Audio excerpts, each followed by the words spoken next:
Hoje você vai aprender. Hoje nós iremos relatar um confronto entre alienígenas e seres humanos, inclusive com participação de um soldado brasileiro que não quis se identificar, mas que trouxe todos os detalhes dessa missão. Se você acredita que nós não somos os únicos seres criados por Deus e que sim existem centenas, talvez milhares de raças diferentes da nossa, convido você a assistir a este vídeo. Peço para você deixar o seu like, é muito importante para ajudar a divulgar esse projeto e também compartilhar esse vídeo com seus familiares e amigos, tá? Esse e-book em específico, eu vou deixar ele disponibilizado gratuitamente lá no meu Telegram, tá? Vocês vão entender o porquê ao longo desse vídeo aqui. Esse e-book em específico estará disponibilizado gratuitamente. Então, quem quiser baixar esse e-book, basta entrar no Telegram para você ter aí acesso a essa informação. E hoje nós vamos falar do confronto em Zimbábue, que foi mais ou menos meados de 1998, tá? Que agora que se tornou público. É aquilo que eu falei. Qualquer soldado de 35, 37 anos, depois de quase 30 anos, o cara chegando nos seus 70 anos de idade, próximo de morrer, o cara vai lá, não tem mais nada a perder, meu irmão. Já passou os bens para os filhos, já tá, falta poucos dias, meses de vida. O cara vai lá e fala tudo que ele sabe, tá? Geralmente é assim que acontece. Pois bem, importante vocês entenderem aqui, tá? Esse e-book, 100% do texto dele veio de um blog, de um site que eu considero muito, chamado TOF 3126, tá? Para mim, eu considero um dos melhores blogs da atualidade.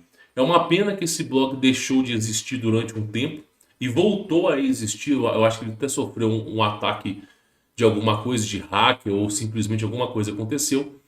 E aí esse blog tinha deixado de existir. Eu preferi pegar todo o conhecimento desse blog e transformar ele em um e-book, tá? Então, se você quiser acessar e ter as mesmas informações que eu estou falando aqui, ok? Você vai acessar esse link aí, ó, top3126.com.br, combate contra os reptilianos de Zimbábue. Você vai encontrar exatamente o mesmo artigo aí, tá bom? Então, esse artigo ele foi sediado aí por top3126. Mais um relato impressionante de um militar brasileiro em missões de forças especiais multinacional e secreta em plena África, na sagrada montanha de Nyagani, no Zimbábue, onde o seu grupo de militares, membros das forças especiais, se deparou com enormes seres reptilianos dentro de uma caverna onde eles estavam. As criaturas estavam meio que sentadas, uma delas em pé, com movimentos similares a um suricato, observando ao redor, enquanto os outros dois, eu não posso falar a palavra aqui, né? Mas cortavam a carne daqueles animais e guerrilheiros que eles tinham travado uma guerra horas antes, tá? O que parece ficção pode superar a realidade e de fato assim acontece. A guerra que ninguém vê, né, ouve ou sabe em Zimbábue, ok? Pois bem, aqui nós vamos pegar o registro histórico, o diário de bordo do brasileiro que participou dessa missão há mais ou menos 25 anos atrás. E você vai ver como que as coisas, o âmbito tecnológico, hoje, drones, imagens de satélites em alta definição, tudo isso aí já existia há décadas e décadas atrás, ok? Por volta das 9h30, voamos durante 1h20 até o ponto de salto de paraquedas. Uma área descampada e uma das depreciações que existem no arredores do monte Nyagani. Saltamos por cima das nuvens que estavam baixas e pousamos na área próxima a um curso de água com árvores aparentemente espaçosas entre si. A vegetação rasteira na linha do joelho, porém com alguns arbustos espinhosos. O sol quente nos fez, no primeiro momento, deixar nossos capacetes abertos para melhor ventilação. Usamos um uniforme que apelidamos de EXO 4C. E aí eu deixo bem claro aqui que não é o primeiro relato de brasileiro, não é o único brasileiro que fala que numa missão como essa eles usam uma armadura completamente diferente. Não é aquela roupa de soldado camuflada, um colete balístico, não é isso. Os caras usam um exoesqueleto, uma armadura que cobre todo o corpo. Uma armadura tecnológica que transmite em tempo real tudo que está acontecendo. Uma armadura super forte, super resistente, que é preparada para esse tipo de confronto, tá? E olha só, usamos o uniforme, que apelidamos de EXO 4C, e armamento de praxe. Basicamente o mesmo que usamos na Amazônia, orientados por um bracelete OLED via satélite. Isso em 1998, tá? Com muita munição especial específica para o tipo da missão. Acontece, eu vou falar isso aqui rápido, a pele do reptiliano ela é muito dura. Nenhuma 9mm, nenhuma 357, nenhuma 44 Magnum consegue atravessar. Ela é muito espessa, muito dura. Você precisa de um equipamento especial se você quiser confrontar com esses seres. E é por isso que eles têm que utilizar uma roupa especial e uma munição especial, ok? Após recolhermos e escondermos os nossos paraquedas, caminhamos por cerca de 4 horas até já estarmos a salvo dentro da montanha. Paramos e montamos um perímetro defensivo com um raio de 40 metros. Pouco mais necessário. Durante essa parada, o major e um tenente nos passaram os parâmetros da missão, que se resumia em uma provável e eminente confronto com uma ou mais criaturas extraterrestres, reptilianas. Você vê que eles não falaram isso antes de começar a missão, eles deixaram para falar isso depois. Os caras nem sabiam que tipo de missão que eles iriam enfrentar. Sendo que a missão era capturar, vivo ou morto, né, essa espécime. Caso não fosse possível capturar com vida, deveríamos evitar a baixa entre nossa tropa e sinalizar o local com dispositivos de infravermelho para implodir o local. Então, se eles não conseguissem capturar esses seres com vida, pelo menos explodir esse lugar eles tinham que ter a missão de fazer acontecer. Tá? Então, essa é uma guerra silenciosa que ninguém vê, tá?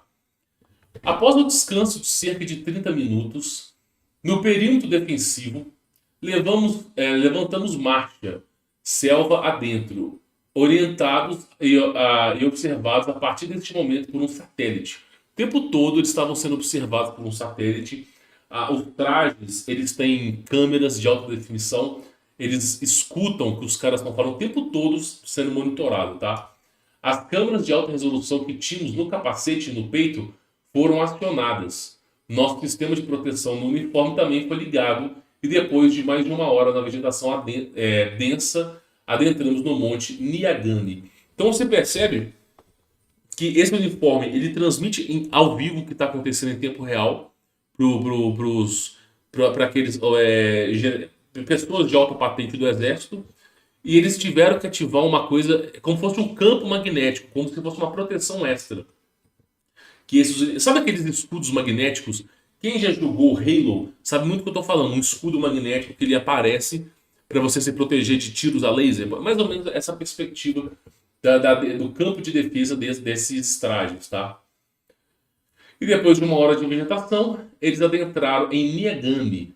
Percebemos um pequeno grupo de homens armados. Eram guerrilheiros, mas a fisionomia assustada e os movimentos demonstravam total desorientação. Fizemos contato que nos foi sinalizado rapidamente de forma positiva, após o que eles vieram ao encontro de nosso grupo em posição de rendição.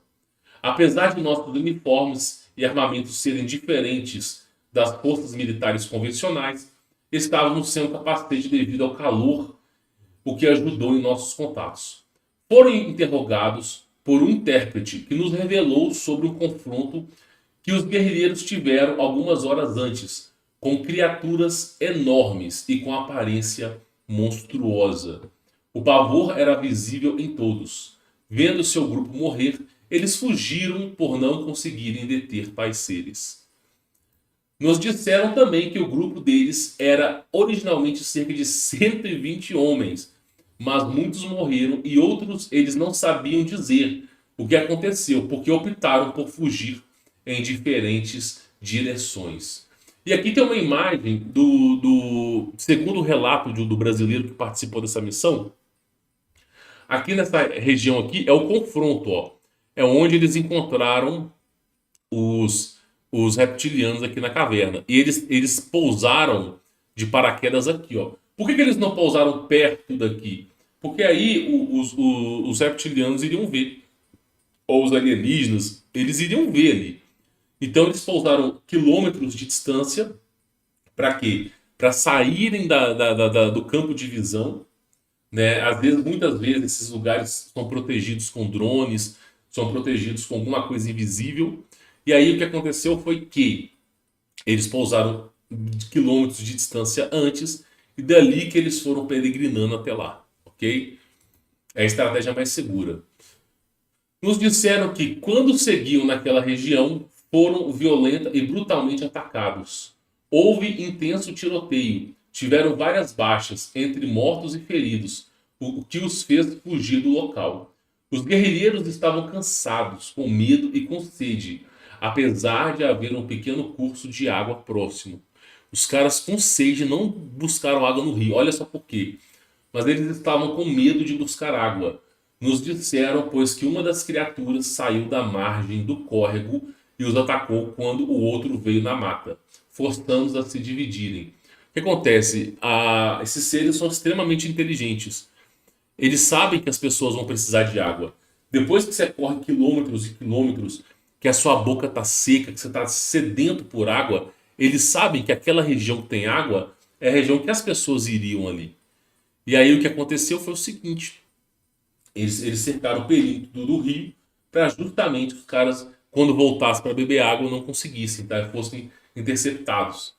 Ao terminar o depoimento, montamos um perímetro seguro para que 3 deles buscassem água, o que foi feito e fornecemos barras de cereais para que eles se alimentassem.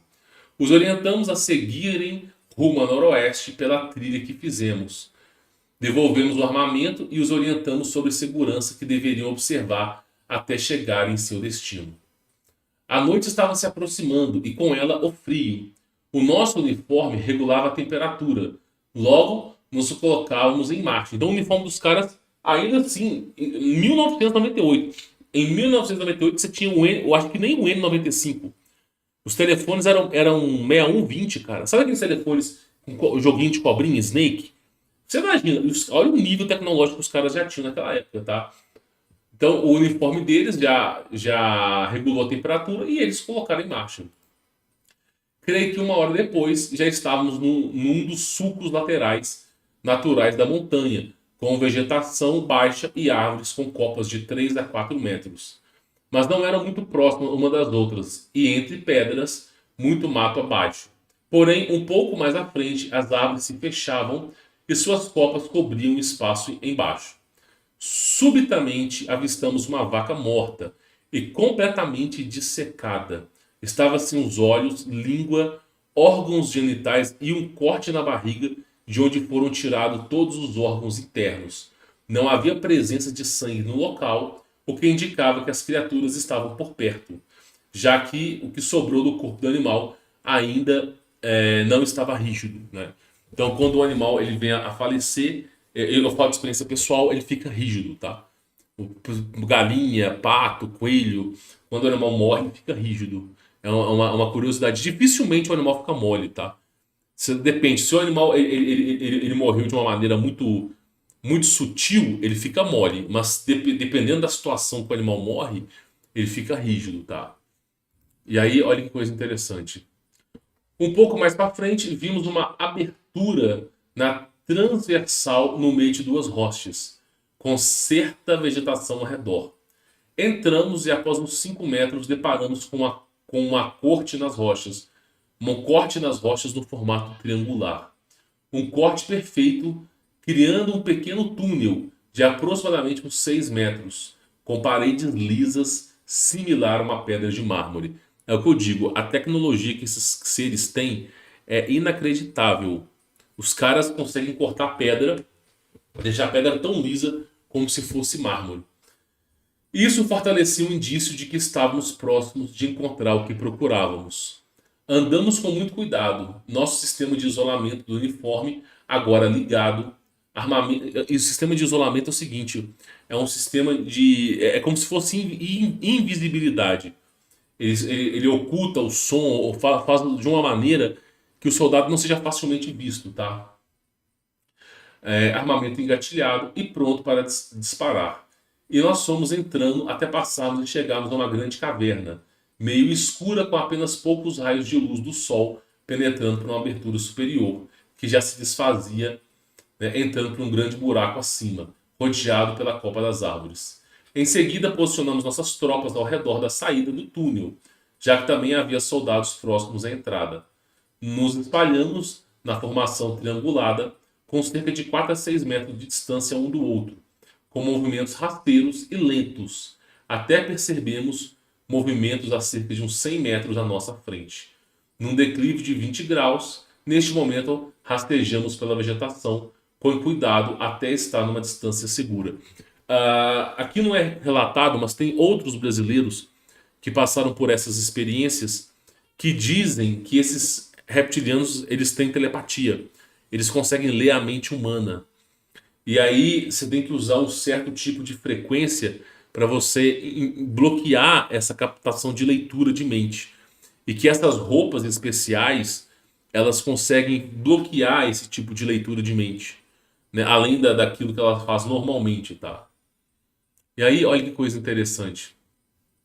As criaturas estavam posicionadas meio que sentadas, uma delas em pé, com movimentos similares a um suricato, observando ao redor enquanto os outros dois cortavam alguns dos corpos de animais e de guerrilheiros que eles haviam, né, guerreado horas antes. Percebendo através da visão infravermelha, né, olha, assim, um escuro danado, né, os répteis eles são capazes de enxergar no escuro. O ser humano não é capaz de enxergar no escuro, mas, né, o traje ele tinha visão infravermelha, que eles colocavam os órgãos dentro de recipientes cilíndricos, similares a portas de alumínio, escuros e que se encaixavam uns nos outros. Apenas uma das criaturas, inclusive, sabe o que eu acho interessante? Tem uma mulher aqui no YouTube que ela fala que reptiliano come passarinho. Eu não vou dizer o nome da mulher, mas tem uma mulher famosinha aqui no YouTube, né? Que fala de astrologia, que fala de signo, que dá dica para mulheres e fala de Zoroastro, de um monte de coisa. E aí ela deu uma entrevista da Danilo Gentili e ela falando assim, não, é porque os reptilianos eles são seres dóceis, eles comem passarinhos. Ah, come passarinho sim, né? Só se for um passarinho de 80 quilos e 1,80 m, né? É brincadeira mesmo, né, velho? Apenas uma das criaturas fazia o trabalho de legista. Os demais observavam e lhe davam cobertura, e após a retirada dos órgãos, eles colocavam os corpos dentro de uma caixa, a qual não pude presenciar o tamanho e profundidade, mas percebi que havia mais recipientes como aqueles.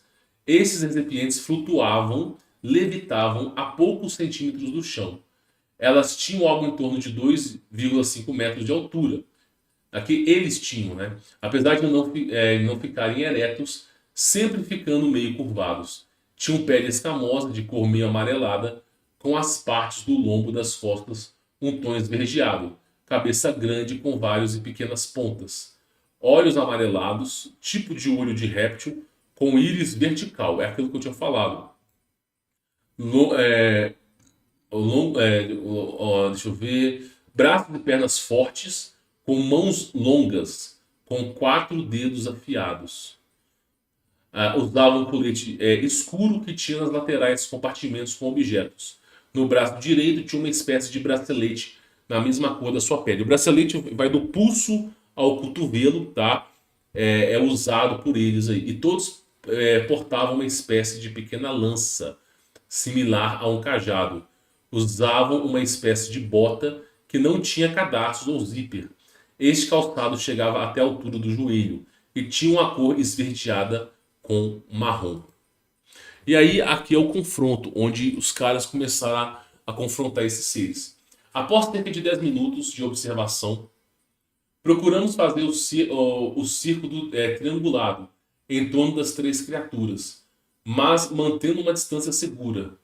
A demora na manobra de aproximação se explica por questões de observação para saber o que portavam e para que instalássemos alguns dispositivos, similar a pequenas antenas de 3 pontas ao longo da nossa formação. Eles não sabem por que eles estavam instalando essas antenas, mas elas servem também para impedir, incumbir esses seres de usarem a telepatia deles, tá? Prevenindo uma possível reação de forma que os danos fossem mínimos. Mas o inesperado aconteceu e uma das criaturas percebeu a nossa presença e movimentando e veio se certificar. Foi quando começou o confronto.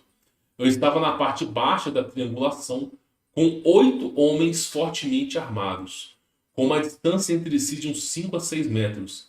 A rapidez de movimentos dos seres dificultava a execução dos disparos. Seres super rápidos, tá? Rajadas foram feitas, tiroteio intenso e explosões por cerca de 20 minutos. Eles revidaram disparando uma arma que emitia um feixe de raio de luz azulada similar à luz de neon, mas muito rápida, atingindo vários de nossos soldados. Ou seja, a arma que esses caras estavam utilizando era arma a laser. E os caras com bala, né, meu irmão? E os caras utilizando arma laser. Sendo que alguns dos atingidos foram calcificados instantaneamente. O que se feriram ou tiveram parte do corpo queimados. Foram praticamente incinerados pela luz do disparo. O que acontece? Essa arma dos reptilianos, se ela atingir você em cheio, ela transforma você em pó. Tem um filme antigo. Eu acho que chama Marte Ataca. É um filme antigo, meu Deus, tem uns 50 anos esse filme. Chama Marte Ataca. Nesse filme, os marcianos eles têm uma arma a laser, que quando atira, transforma os seres humanos em pó. Aí você se pergunta, de onde é que eles tiraram essa ideia, né? Pois bem, de onde que tiraram essa ideia? E aí o que acontece? Se essa arma pegar você de lado, por exemplo, ela não te atacar completamente, mas pegar de raspão, ela faz com que o seu corpo seja incinerado. Olha que coisa bizarra, tá? Os que feriram ou tiveram parte do seu corpo queimados foram praticamente incinerados pela luz do disparo. Ou seja, essa arma, ela, em contato com o ser humano, ela já incinera o ser humano inteiro, tá? Meu, os caras têm um nível de armamento absurdo. Inclusive, eu já trouxe um relato de um caso similar a esse, só aconteceu na Rússia, que os soldados foram petrificados. E muito dessa tecnologia de petrificação vem desses seres aí. Tá? Vem desses seres aí. Olha que coisa interessante. Uma das criaturas reptilianas levou um tiro no braço, que portava a arma. Mas dela foi para cima dos nossos soldados e houve uma luta corporal desproporcional, com o ser reptiliano atingindo um colega nosso com um soco, que o arremessou a alguns metros de distância, deixando ele algumas costelas quebradas, um braço quebrado e várias escoriações. Essa criatura então investiu nos demais soldados de nosso pelotão e antes que nos atingissem, alguém o acertou nas costas, onde o fez recuar. Neste momento, ele levou vários tiros na região do tórax, pernas e caiu abatido. As demais criaturas reptilianas também foram atingidas e feridas, mas conseguiram sumir com os recipientes, caixotes metálicos e com os corpos em meio a uma tênue fumaça de cor meio azulada que se desfez muito rápido. Mas antes que desfizesse, atiramos granadas de fragmentação na nuvem.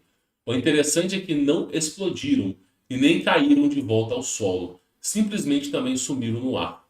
Tínhamos que sair rápido do local, e durante o confronto no interior da caverna, já haviam sido acionados e estavam se aproximando 5 helicópteros, 5 Black Hawks, para a nossa extração do local, sendo que um deles era só para levar a criatura reptiliana que fora abatida.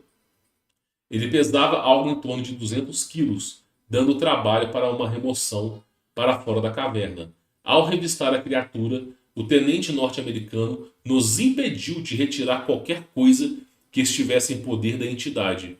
Pude ver e tocar em sua vestimenta, que parece ser colada em seu corpo, um colete duro e áspero. Continha compartimentos havia alguma coisa dentro, mas não sabia como abri-los.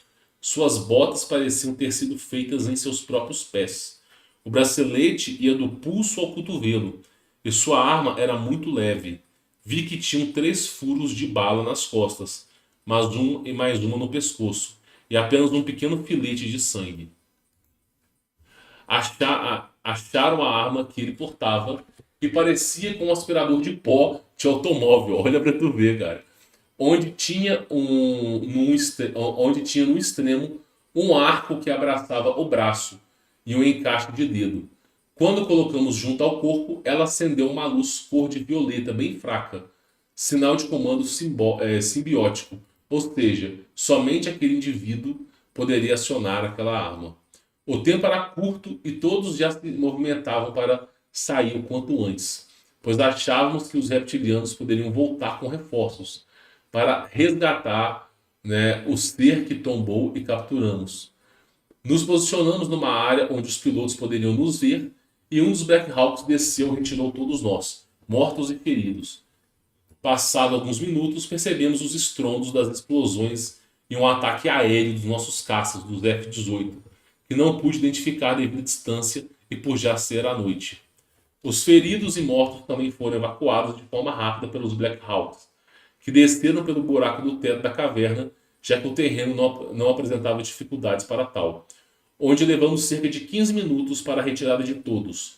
2 operadores, soldados tiveram mortes instantaneamente. 3 estavam feridos, né, numa gravidade N3, e os demais feridos estavam em condições de socorrer e de combate se necessário fosse. Olha que coisa interessante agora aqui, ó.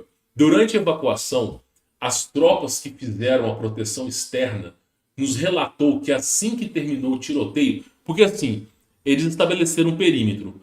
Parte dos soldados ficaram na entrada da caverna e parte dos soldados foram para dentro da caverna. Por quê? Porque se alguma coisa desse errado com os soldados que estavam dentro da caverna, os que estavam fora deveriam dar um jeito nesses seres tentando fugir, tá? Então, durante a evacuação, as tropas que fizeram a proteção externa, que estavam fora da caverna, nos relataram que assim que terminou o tiroteio, dentro da caverna, viram um objeto UFO escuro de formato cilíndrico. Várias pessoas relatam que os OVNIs em formato de charuto são de autoria desses reptilianos, tá? Olha só, e sair da montanha e parar por alguns instantes no ar, até que 2 esferas brilhantes se acoplaram a ele e numa aceleração rápida sumiram rumo ao norte da nossa posição. Esses soldados estavam espalhados ao redor da entrada da caverna, caso alguma das criaturas escapassem em sua direção ou para nos dar suporte de supressão. O helicóptero que transportava o corpo da criatura batida estava acompanhado por 2 helicópteros Apaches de escolta e tomaram rumos diferentes das nossas aeronaves. Ao chegarmos nos acampamentos, já nos arredores de Harare, na capital de Zimbábue, 2 caminhões de frigorífico nos aguardavam, e ao descermos fomos direcionados para entrar em ambos os caminhões, onde lá dentro trocamos as roupas e as deixamos dentro de caixas de alumínio, que estavam enumeradas de acordo com cada um de nós. Esses caminhões circulavam pelo tempo necessário até que todos se trocassem com uniformes padrão de instrução. Neste momento, ao descermos já na base de Harare, creio que por volta de 2 da madrugada, entramos num avião de transporte C-130 o Hércules e fomos levados para Moçambique.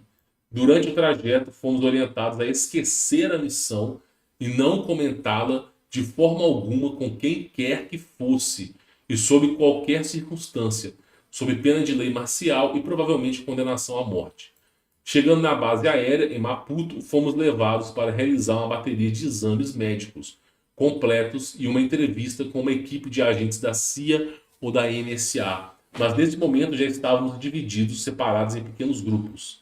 Após termos sido liberados, não vi e nem tive mais contato com o restante dos soldados operadores do grupo que participou da missão. Fui levado a uma pousada próxima do aeroporto, onde fiquei por um dia e depois fui levado de volta ao Brasil.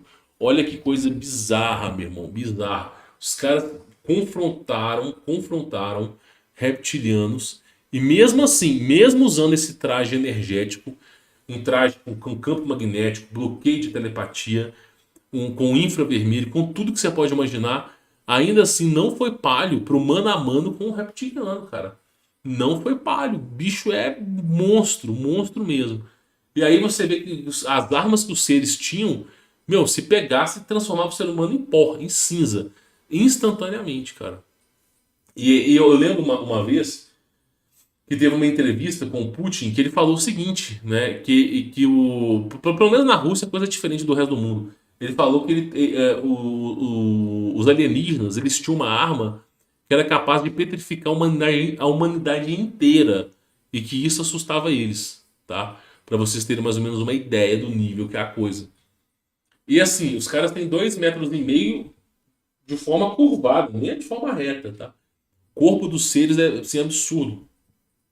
Por isso que eu falo, por que eles reduziram o tamanho dos seres humanos?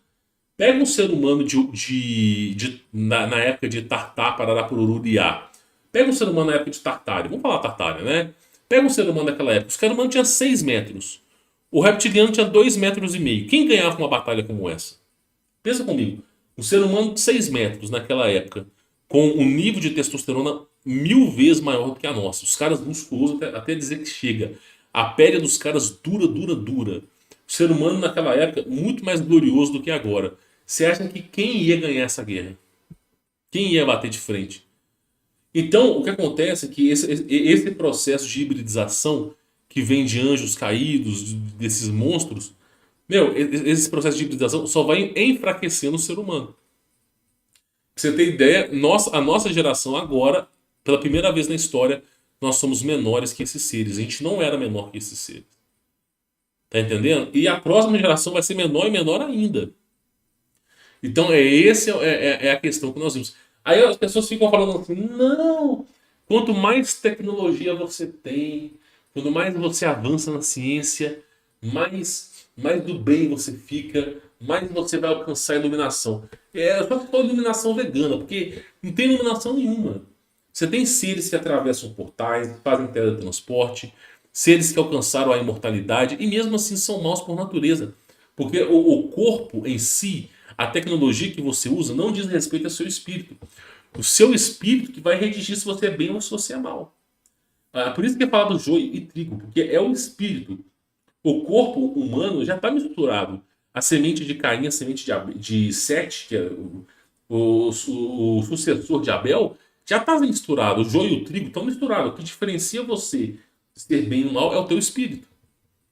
Então, essa história de que porque são seres evoluídos, são seres do bem, toma cuidado, meu irmão. São seres extremamente malignos. Malignos, assim, do nível absurdo e colossal. E não cai na história de que esses seres comem passarinho, não, que isso é mentira. Tem gente falando, não, come passarinho, fica tranquilo, cacete, meu irmão.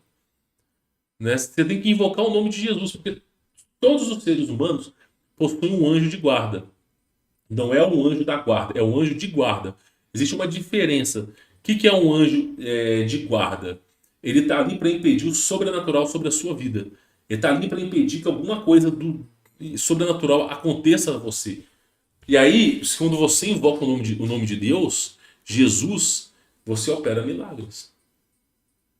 Eu já vi um ser desse aqui, ó. Assim, não vou jurar que jurar é pecado, mas nitidamente, foi a primeira aparição de extraterrestre na minha vida. Eu vi um ser, foi exatamente um reptiliano. Na casa dos meus pais, eu fiquei paralisado, não consegui me mover, escutei um idioma, eu nunca ouvi um idioma que eu tinha ouvido, nunca ouvi um idioma. Eu tava paralisado e assim, tava deitado na cama, eu tava de lado. Sabe quando você fica com a barriga. Você fica deitado na cama de lado, você não tá nem com a barriga para baixo, nem com a barriga para cima, você tá de lado.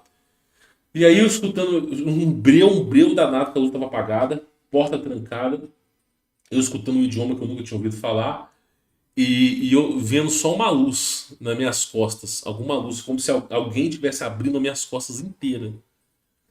E aí eu não conseguia falar nada, eu não era cristão, eu não conhecia Jesus Cristo como eu conheço hoje. E eu totalmente imóvel. E aí esses seres perceberam que eu tinha acordado, que eu estava vendo ali. Eu tentando falar, tentando verbalizar em nada. Aí de repente veio uma onda elétrica na minha cabeça que me mostrou a imagem do reptiliano. E aí a única coisa que eu pude fazer era clamar a Jesus, porque era a única coisa que eu tinha. E aí quando eu comecei a clamar a Jesus, aquelas vozes foram sumindo, as minhas costas voltou a fechar, né? E graças a Deus não tem nada, já fiz raio-x, não tive nada, nenhum objeto metálico, nem nada.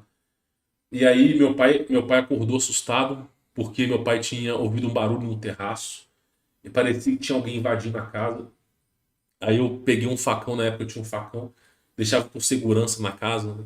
Nós corremos pro terraço. Quando a gente chegou no terraço, já contei esse caso. A gente viu uma luz amarelada forte, como se fosse um pequeno sol, assim, a mais ou menos uns 200 metros de distância, olhando pra gente aquela luz assim, e ela foi bater em retirada.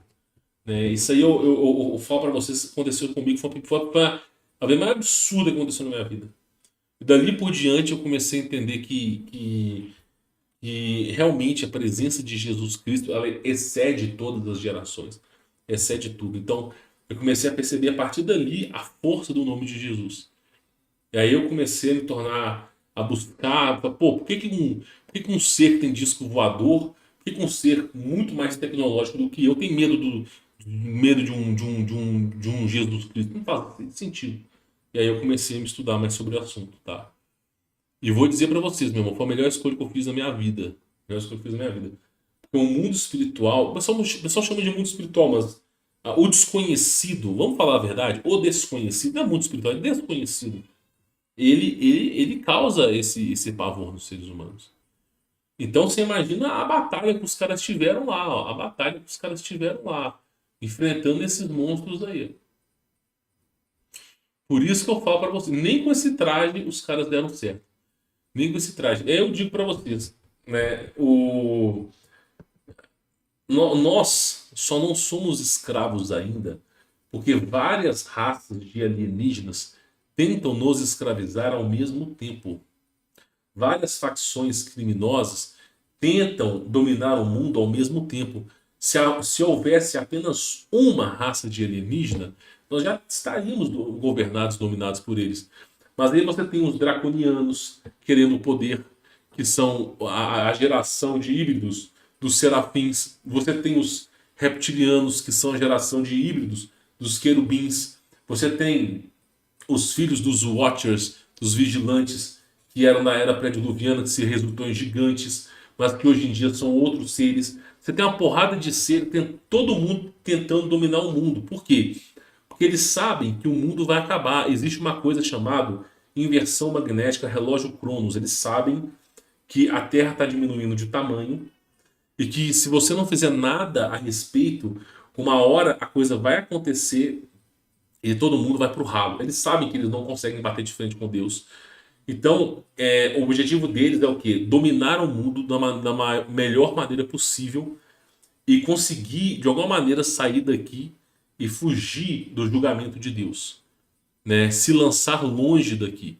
Só que para isso acontecer, eles vão precisar do nosso ouro, da nossa tecnologia, da mão de obra humana e tudo mais que você pode imaginar. E aí fica essa batalhinha de A por B, né? Azul contra vermelho. E aí, meu irmão, ninguém domina nada. Agora, se tivesse somente uma raça, nós já teríamos ido para o saco há muito tempo. Mas por serem vários caras querendo batalhar, é o que permite com que a gente consiga sobreviver. Mas é surreal, cara. Uma história como essa aí dos reptilianos é surreal, cara. Surreal, tá? Bom, esse e-book, pessoal, ele não pode ser comercializado, ok? Por quê? Primeiro que o texto desse e-book veio do TOEFL 3126 e segundo que as imagens que eu utilizei, elas estão liberadas pelo Creative Commons, ok? Então esse e-book ele vai estar disponibilizado publicamente e não pode ser comercializado aí, tá? Então quem quiser baixar esse e-book, eu vou deixar aí disponível gratuitamente lá no Telegram, tá? A gente tem que seguir algumas diretrizes para, né, fazer com que o e-book vá para frente. Então quem quiser baixar esse e-book aí, vai estar disponível para vocês aí, tá bom? E lembrando que se você quiser o artigo completo de tudo que aconteceu sobre isso, no site TOEFL 3126 você encontra aí mais informações sobre isso, tá bom? Peço para deixar o seu like, se inscrever no canal, ativar as notificações, principalmente deixar o seu like para ajudar a divulgar esse projeto, tá bom? Fique na paz.